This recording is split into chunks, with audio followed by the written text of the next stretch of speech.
Welcome to Ready, Set, Sold with your host, Bryan Vogt. Are you wanting or even thinking about selling your house but don't know where to start? Good thing you found Ready, Set, Sold. And now, real estate broker, Bryan Vogt. Welcome, everyone. Thank you so much for joining us. Ready, Set, Sold. My name is Bryan Vogt. Happy Saturday, everyone. Hope you're having a fantastic weekend. This show, if you don't know, this is our second show, and this show is dedicated to helping sellers getting top dollar and a fast sale with their most prized possession, usually their biggest asset, and that is their house. A little background about me. I've been in real estate for 16 years. I also have a team with me, and combined with that, we have about 30 years of experience in selling real estate. Going back a little bit further, I've always had this desire to write a book. Now, not a John Gresham book, but just a book to be able to explain to people the simple steps. And there's basically 12, and I've narrowed it down in my book. 12 proven steps to get your house sold for top dollar and a fast sale. So I wrote the book. It became a #1 bestseller. I was very pleased with that. And now the radio station came calling and knocked on my door and said, hey, I'll be doing an hour program. And this is kind of in the short version where we're at. One of the things that comes up that I get asked constantly is why did I write the book? I would break it down to 3 reasons very briefly. Number 1, I wrote the book simply because there's so much confusion out in the marketplace. That there's the TV shows, but they're on the East Coast and on the West Coast. There's nothing in the heartland. There's nothing in the St. Louis and Metro East market. And that was concerning to me, and there was just so much confusion when we meet with sellers, and they just wasn't sure what to do. It doesn't mean that they didn't want to do things, they just didn't know what to do. And sometimes we would meet with sellers, and they would do, unfortunately, the wrong things, something they got from a show or from the internet, and spend tens of thousands of dollars that they weren't going to get that value back. And the last thing is, as I mentioned before, this is most people's biggest asset. This is serious stuff. And giving them a roadmap, and that's why it's 12 proven steps. This isn't theory, hypothesis. I don't think I said that word right, but anyway, that's not the direction it is. This is, again, 12 proven steps. So having said that, what I'd like to do is introduce my guests for today, and I'm so excited that they could make it. Dave Hohe and Deb Rust of New American Funding. Hey, thanks so much for coming. Hi, thank you for having us. Thank you so much for having us, Bryan. We're super excited to be here. You know what was funny is before the show we were talking, and I was really amazed and actually pleased that you guys have been in each 20 years into this business. I mean, that's amazing. So that's quite a feat in itself. And I think also, I mean this in the nicest way because I know this is radio, but Dave's a good-looking guy. He's got everything going. I can see 20 years on him. But Deb, I got to tell you, were you 5 when you started? I was just a baby. So you met buyers on tricycle, and that's how it worked out. Gotcha. No, thanks so much for joining us. And I think the reason why I wanted them this time is because to give you a little recap of what we talked about last week, and that is the timing of it. And for most people know this is a great time to be putting your house in the market. The market has been doing great, especially in the Metro East and other parts of the area. But I think the other part of it is it's a 3-month window. And kind of to recap that's one of the things we talked about is it's a 3-month window. And markets don't last usually more than 3 months. And either way, they can go up, they can go down, those type of scenarios. So that was kind of the basis of it.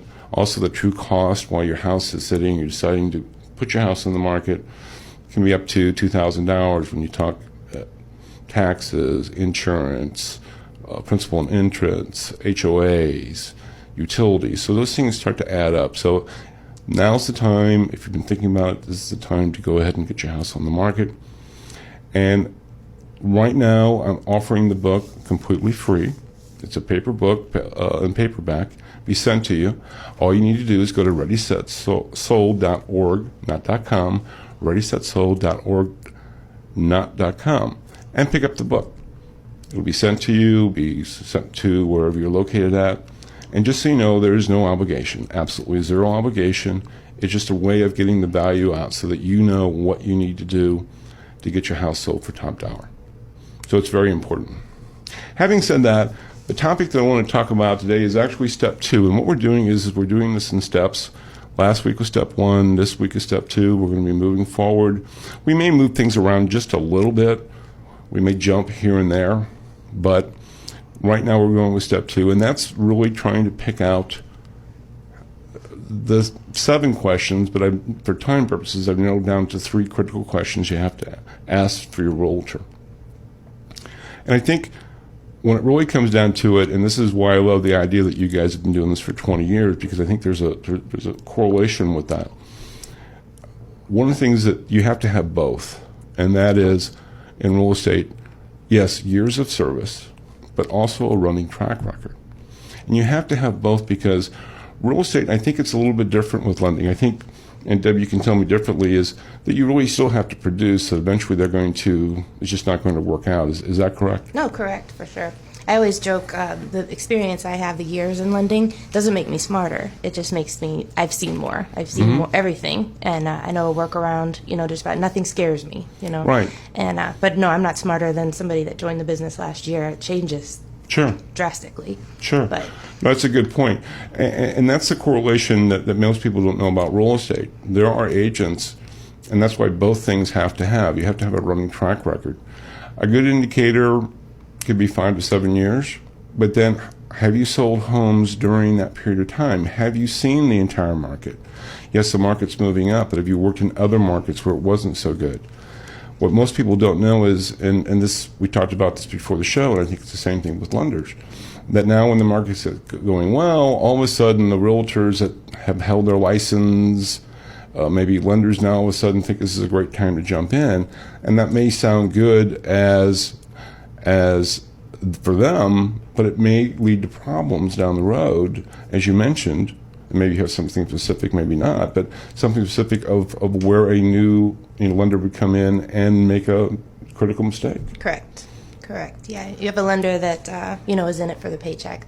That's never good. Sure. You want a lender that even in down times, focuses on learning constantly and keeping abreast on things, not just wanting the commission. No, and that's a good point.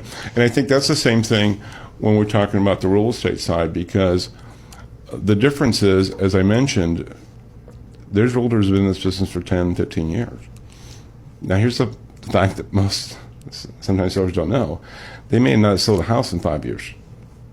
And they just literally haven't. So they've kept their license, and they've kind of, as you mentioned, kind of waited. Now, they don't know anything more. They haven't done anything. And they can give you some very, very bad information. I mean, extreme bad information. I think it works the same thing with on the lending side. Give you some wrong information that can lead to some serious heartbreak. For example, a new agent coming in, or it could be a new agent, or it could be an older agent, and just not knowing the changes and things that have changed yearly, sometimes monthly. Okay. And I think that's really key and important, and it can cost people serious money. One of the things is not really having a firm grasp of the market, of the marketplace. And what can happen, most people are concerned about having their house priced too low, and that's a legit concern. But when you have an inexperienced agent, they tend to overprice the home. They try to make it even more than what it is, and that creates, I know in more than a few situations we've heard where the seller loved the idea. I mean, who doesn't want 10, 20,000? I mean, of course they do. However, it turned out to be a financial disaster because it was on the market 6 months. It never sold. There was never a reason. The seller would constantly ask the agent. The agent said, well, I don't know. It must be this. It must be that. It's kind of like the excuseville of why it wasn't done. And at the end, since it was on the market for 6 months, they did get a new realtor. But again, I mentioned before about the true cost, and though you're making those monthly payments and you're doing the HOAs and the taxes, insurance. So they get a new agent, top professional, says, hey, look, this is the price point that probably is going to work best. However, you have 6 months on the market. And perception is reality in real estate. It just is. And so they did reduce it to the price that it needed to be at.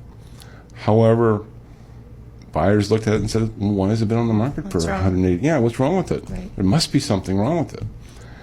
In the end, it took 10 months. And what happened is that they had to take another 2 price breaks within that period of time. And when you put everything together, they lost between $30,000 and $40,000.